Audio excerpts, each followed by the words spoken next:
Welcome to RR Max channel, reduction formula episode 2.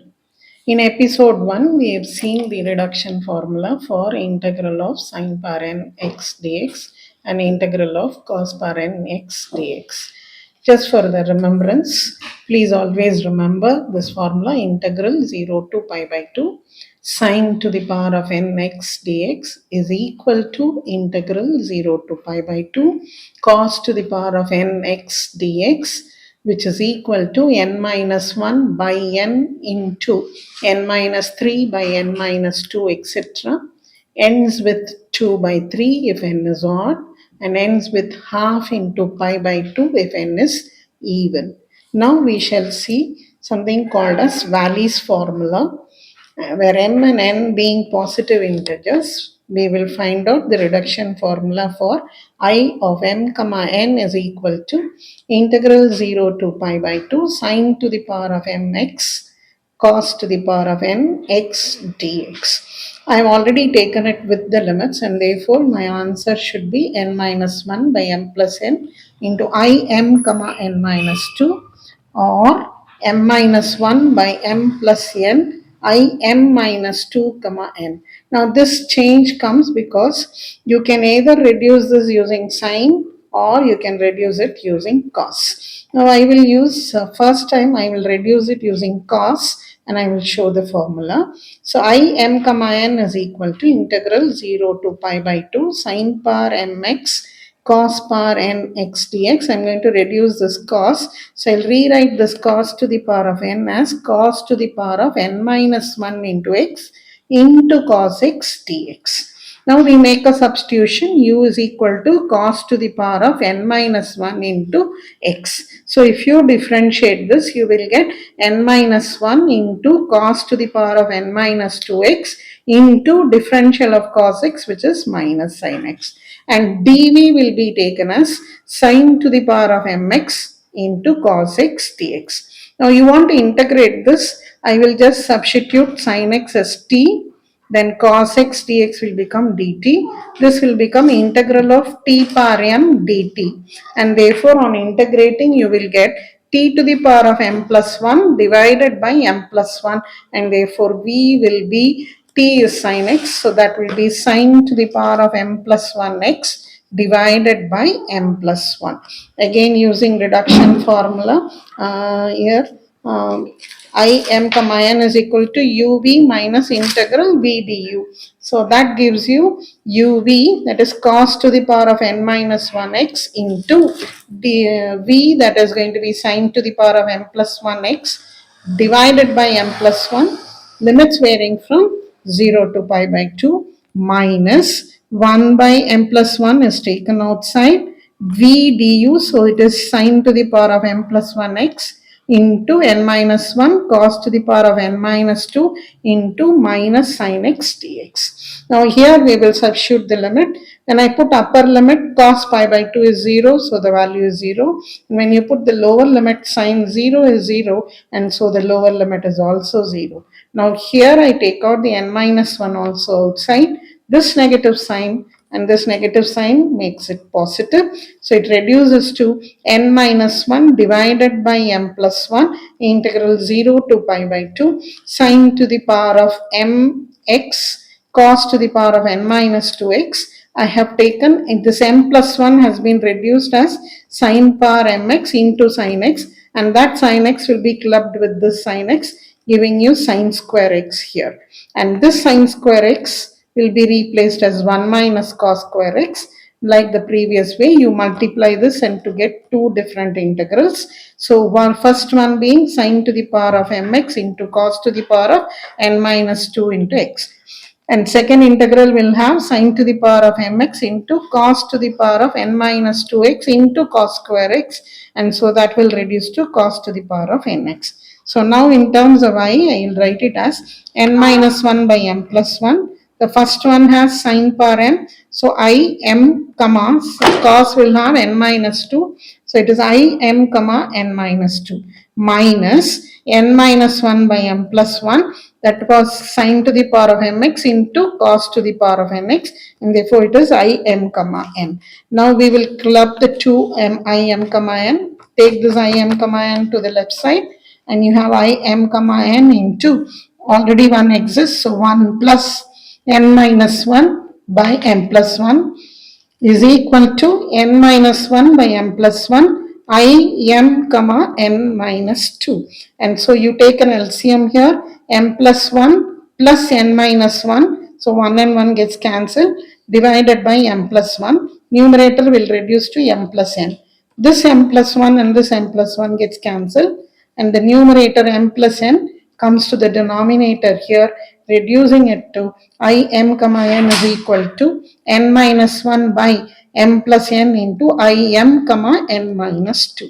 Now this formula you got because of reducing cos power nx here. Instead, if you reduce sine to the power of mx as sine power m minus 1 into x into sine x, and use u is equal to sine to the power of m minus 1x, then you get the second form, which is m minus 1 by m plus n into I m minus 2 comma n. So now these two formulas you can remember one of them because it just reduces using either cos or sine.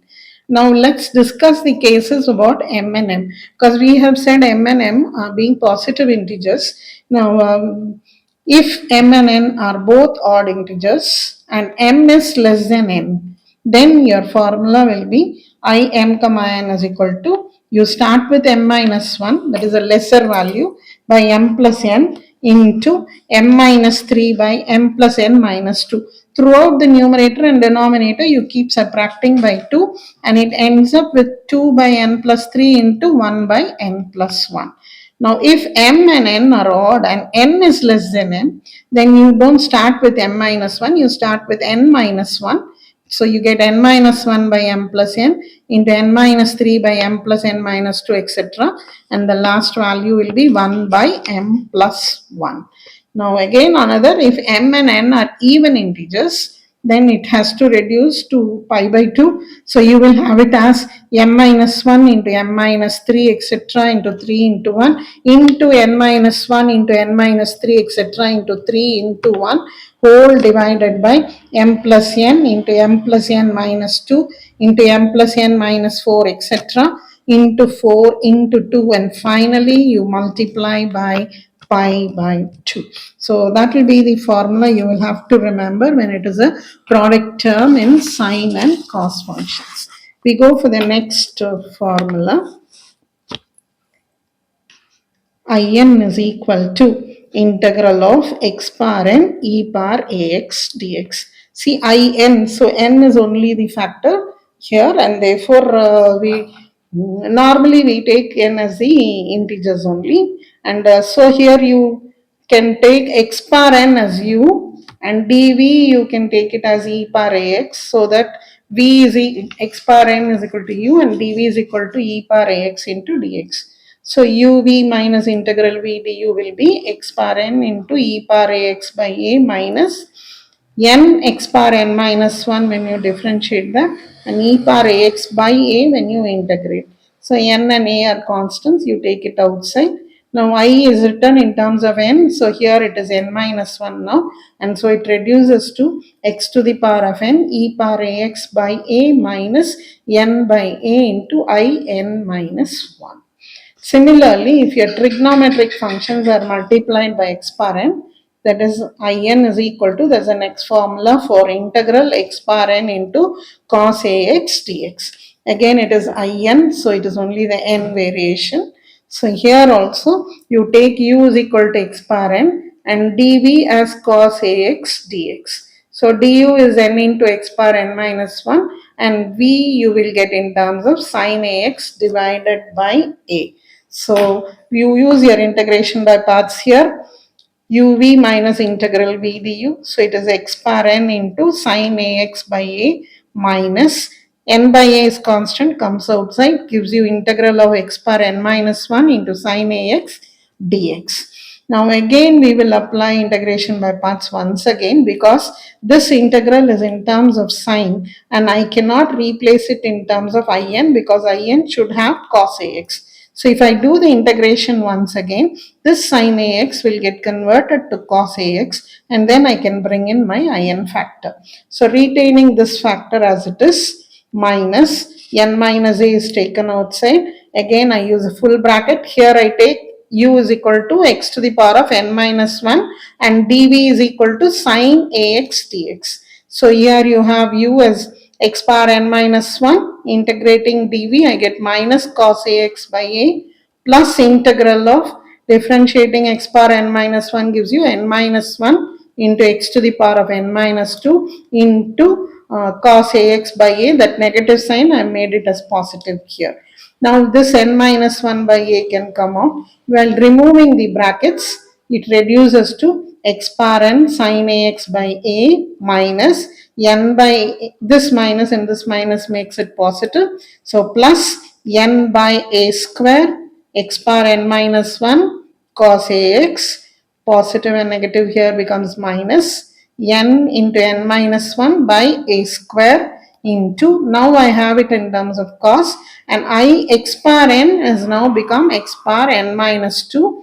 So this will reduce to I n minus 2.